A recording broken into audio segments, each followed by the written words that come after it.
A warm welcome to this podcast episode in which we will be looking at the topic of meaningful business. My name is Dr. Alex Altersky from the School of Business and Society at the University of York. Welcome to my guest, James Fearnley, founder and CEO of Nature's Laboratory based in Whitby. Welcome, James. Please can you tell me a little bit about your background and what you do and what motivated you to pursue this line of business? Can you also tell me what meaningful business means to you and also how you have put meaningful business practices into action? I've ended up making natural medicines being plant-based medicines, herbal medicines, and also medicines from bee products. And we not only manufacture them, but we've been researching them for something like 40 years. So we're looking for a kind of evidence base for a new medicine. How did I get there? That's a long story. But I'd say that the most important fact in my life was exposure to the student revolution in 1968. This was an incredible time. It was a time when there was a huge amount of change going on in the world. And in London, most of the universities, including the one that I was at, the School of Oriental and African Studies in London, were occupied. And there was a sense in which there was an opportunity to build something new. And I think it was that kind of sense of something new that has led me to work not just in physical health, but also in social health. I've been involved in lots of different organizations, for instance, teaching children at home and so on. So it kind of opened up a window, or I should say it opened up a door, and I walked through. I think the critical kind of concept really struck me when I started researching this substance called propolis. Propolis is the honeybee's immune defense mechanism. It's a resin which they collect from trees and plants. They take it back to the hive, and they use it in three different ways. They use it as a building material, they use it for social hygiene, and they use it as an adaptogenic, i.e. it's what keeps the hive free from infection. So here we have a substance that is fulfilling kind of health, the immune system for the honeybee in three different ways. And what really dawned on me was that actually our physical health, the human health, is also dependent on a balance between those three areas of our body. You know, our nervous system, our respiratory system, and our metabolic system. These are the systems through which we think and feel and act. The problem that I think we face in our present community is that, to use Herbert Marcuse's words, we have become one-dimensional man. We're actually living in only one function, which is our material function, and we have disconnected to a large extent from our social and from our, shall we call it, cultural. We have to be careful not to use the word spiritual too much, but our non-physical, i.e., who am I? What makes me tick? What am I worth? A meaningful business, I think the word meaningful is almost, for me, synonymous with words like sustainability and health. And I think those meaningfulness emerges from whether it's the individual or the organization, collectively, as it were, coming to a place where they, so to speak, know who they are and know what they wish to do. So you're creating meaningfulness is arriving at a point where, whether it's your individual organism or whether the social organism that you work in, which could be a business, it could be a social organization, it could be a cultural organization, it could be a community, it could be the darts club, anything. Every organization also has those three elements in them. It has its culture. What's it about? What does it mean? It has its social element, the community of people that make up, and it also has its active element or its economic element. Balancing those is what gives meaning and individuality, and as a result, purpose and direction.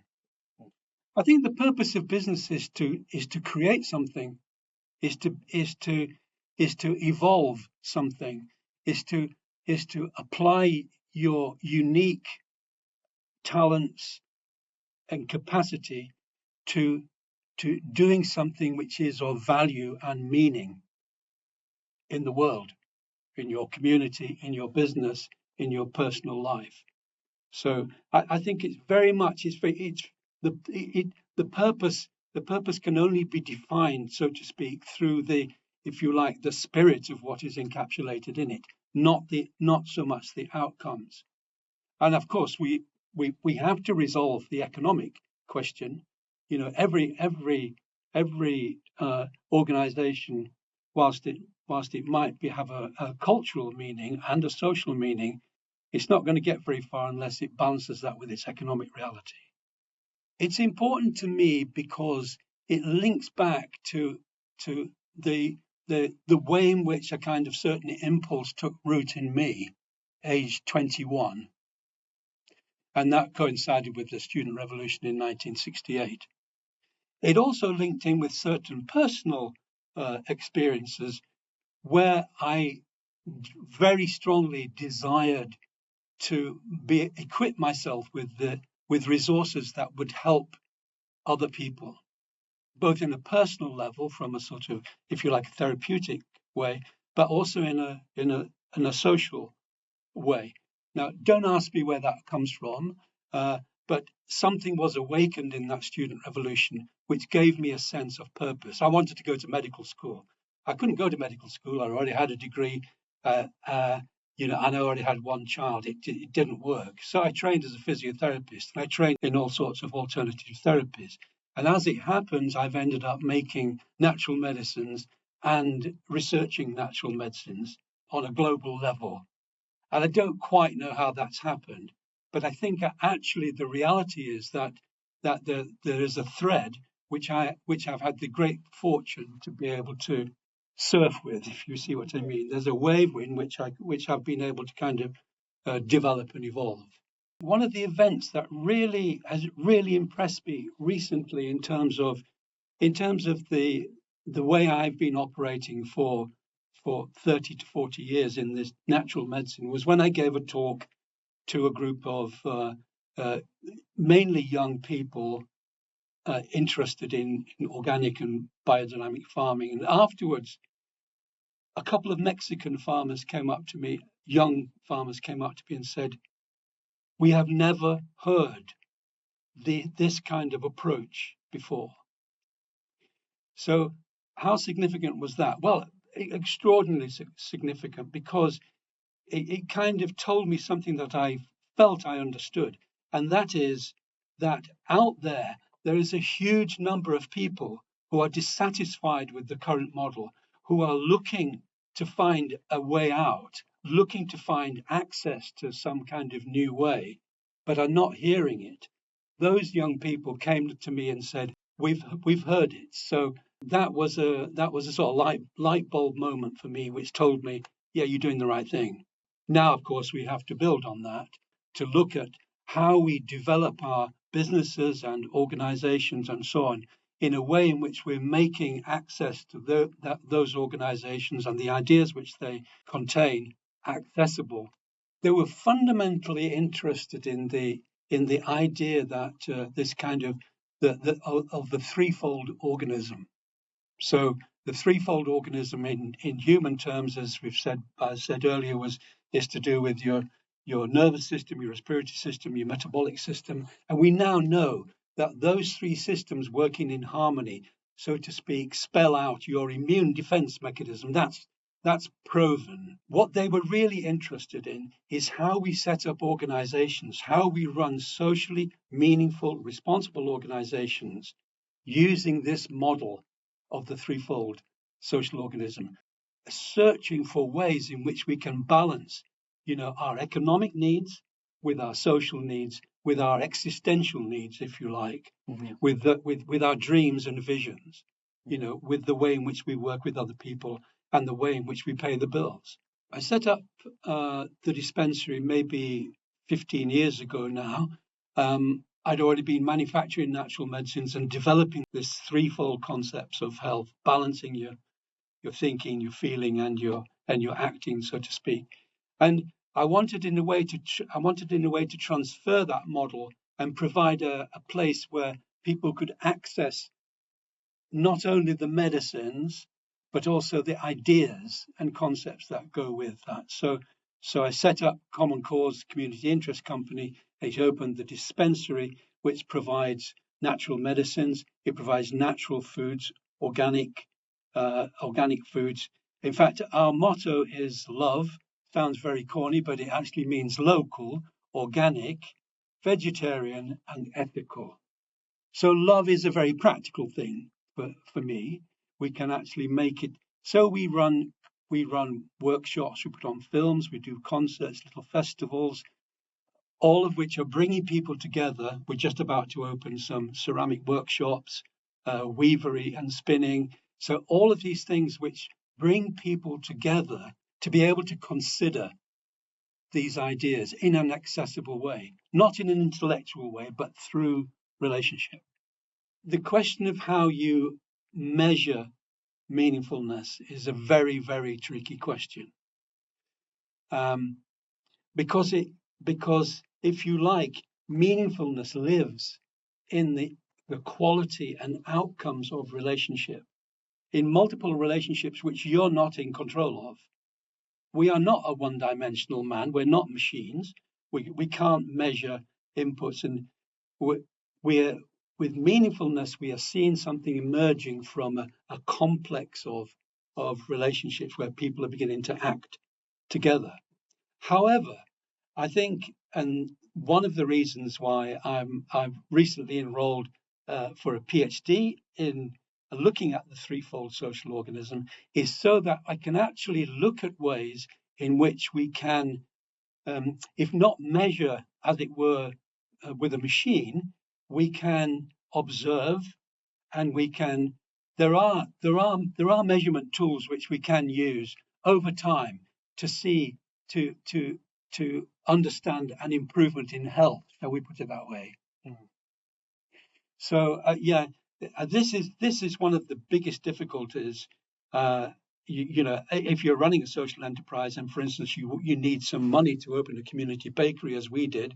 Well, eventually we opened one, but without getting any money, because you have to prove what are the outcomes going to be. Mm-hmm. Well, you don't know what the outcomes are going to be. Mm. It's very difficult to measure. One of the forms that I've created is a project called Three's Company. And Three's Company is developing a toolkit for organizations, including businesses, but any organization can benefit from this. We had our first workshop actually, which ran in connection with the university maybe about a year ago. And a number of different kind of organizations came to it. And in a way, we took them through a process of helping them to explore not just their economic life, which everybody is concerned with, but also their social life. How do you feel about it? How do you rate it? But also their cultural life. Are you connected with what you're doing? This goes back to the sort of meaningful work thing. Because there is no model here, but this is my form through which I think we can actually use with businesses to start a conversation. Because as much as anything, we share these ideas by talking about them, by meeting about them, and by being prepared to understand how we operate and how we think we could operate in a more wholesome way. There are kind of models out there. For instance, local exchange trading is a good model where you're abandoning money or sort of local currencies, for example. These are very useful models because they depend on relationship. In credit unions, they depend on relationship. In the credit union, your default rate goes down to virtually negligible, because people are related. With local exchange trading, where it works, you provide networks between people who are not necessarily connected. You're building all sorts of different organizations. 25 years ago, I started the Common Box Club in Whitby. We had 100 businesses in it. We didn't have any subscription. We didn't have any rules. The motto was mutual help among small friendly businesses. Whilst that ran, if you are a small business and you can have a positive relationship with an accountant, a joiner, a plumber, a car mechanic, etc. You see where I'm going. You're probably getting 5-6 different services. You're probably getting it in a way in which you can trust what you're getting, and you're probably getting it at 5% off. Mm-hmm. How do you measure that? Yeah. But people are still talking about the benefits of the Common Box Club. 25 years on, how it gave them a kind of support network. It gave them a kind of legitimacy in the community. It made things come together. It provided sort of an impetus. So those are the kind of organisations that we need to build, and those are the kind of organisations that I've spent virtually all my life since I was 21 building. It's community. It's facilitating the deep-seated willingness and capacity and need of human beings to work with, to live with, and to celebrate life with others. Mm. That's what meaningfulness is. Mm. When you are connecting, when you are creating something which has a kind of individuality, a uniqueness, a purpose, a way forward. And if we need anything, it's in our culture presently, it's some kind of way forward. It's some kind of hope that we can navigate the challenges and crises which we face in every realm of our life, socially, culturally, and of course economically. Well, I think the biggest thing that's in the way is the fixedness of our thinking, of human beings thinking now. We've got a kind of a sense of what is normal. We're fearful about breaking outside these concepts of what is normal, and yet at the same time we're feeling naturally anxious about the context in which we find ourselves. So, example, I'm trying to introduce into my own company a kind of natural equality as far as wages are concerned. But there's what we see as a very natural resistance to that because I am worth something. Actually, human beings aren't worth anything. They are what they are. They are what they are. And they have lots of different capacities. And the real magic, if I can use that word, the real meaningfulness comes when those people find a way of joining up the dots in terms of their collective capacity to act and think. But we have to get away from this idea that we are intrinsically worth something. Am I worth something? I've got a degree. Am I worth more than somebody without a degree? Well, no. What I am worth is what I can give, and I'd like to see a situation where I can work towards somebody in my company who's got, I don't know, let's say they've got 5 children, doesn't own their own house, director of the company. I'd like to see his wage increased to a level that matches his needs. Why not?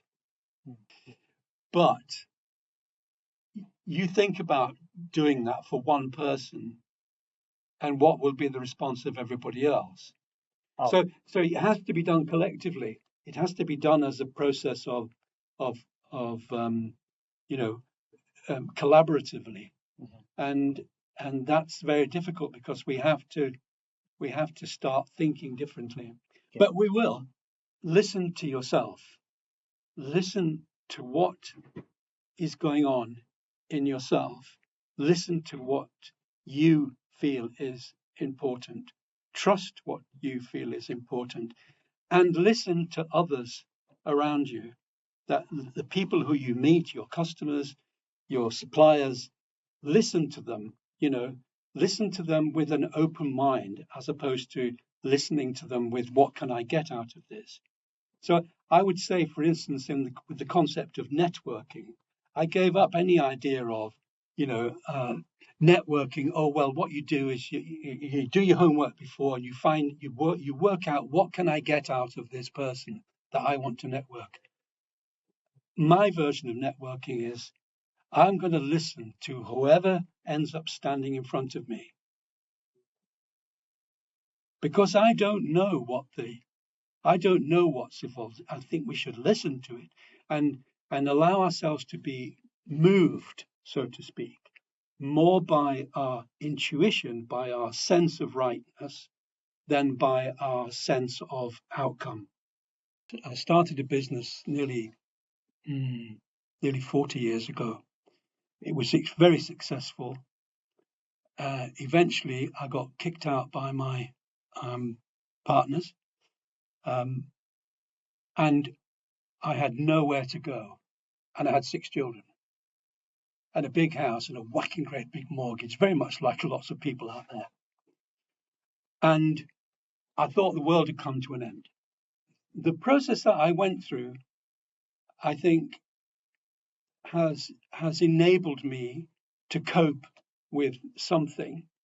It's given me something in a way that I could not have acquired that thing by going out and building it for myself. The crisis was the kind of the nexus. It was the sort of interface that enabled me to change from being the person I was before to the person I became afterwards, which I think was a lot more sensitive, more flexible, more forgiving, ironically, and more willing to go forward with what you think is right. So I think the crisis is not a marketable quality. We don't like, because we live in a world of entertainment and diversion, where we think it's not, there's something seriously wrong if we're not feeling on top of the world all the time. But we are facing a massive, social crisis. Now, the BARC is a project which has 3 components to it. It's a discovery centre inspired by the honeybee that's actually providing access to all those ideas which will help us think about our threefold existence: our social life, our economic life, and our cultural life. The second thing it has a research centre, and we're building links with universities, not just in the UK, but around the world, through my research into natural medicines, building links so we can actually do research into our social life, our cultural life, and into our economic life. And thirdly, it's what I'm loosely calling a craft community.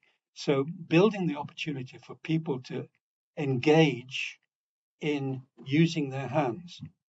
Now, I was extraordinarily lucky when I left after the student revolution. I ended up running away to the country.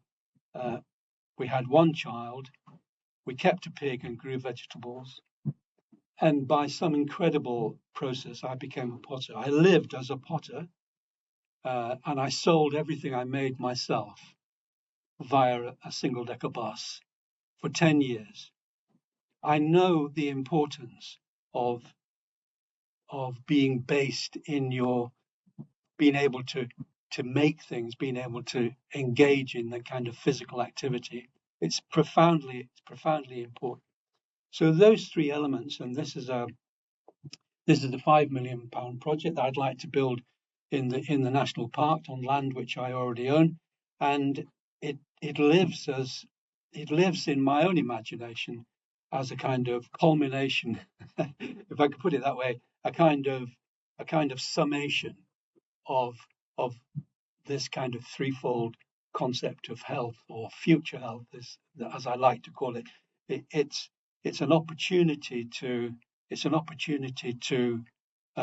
provide a space where human beings can provide access to both doing things, towards thinking about things, and towards meeting other people. I think the biggest issue when you start thinking about practical forms through which you can change the way we operate is our lack of imagination and inspiration and intuition, because we are so locked in. But I think what we have to do is trust again what we feel going on in the human breast. We have to learn to trust, and this is where the concept of hope comes. Because if you look out there, most people, even those who think they can move the big parts around and bring about change and most people have given up. They see in a sense we're on a kind of one-way track, but things will change, and I think the vehicle, the concept through which they will change is more related to metamorphosis, to a kind of, something is already happening. There's a great swell of interest and enthusiasm for different ways. Those people will come forward. There will be a change. I think it might be difficult to imagine not having to go through a big crisis. But if you were a caterpillar and you were going to move from being a caterpillar to a butterfly, you would go through a space where nothing of the old remains. And yet inside that chrysalis, there are these things called germinal cells. And those germinal cells reorganize the amino acids and the proteins and all the rest of it. And what happens? Something new emerges, something completely different. That's where we need to be the germinal cells. We need to be holding something which, in a sense, belongs to us, not because we've worked for it or studied for it, but because we're able to link ourselves into something which is already taking place. Thanks, James, for your fantastic insights on meaningful business. I wish you the best of luck with all of your future plans. Until next time.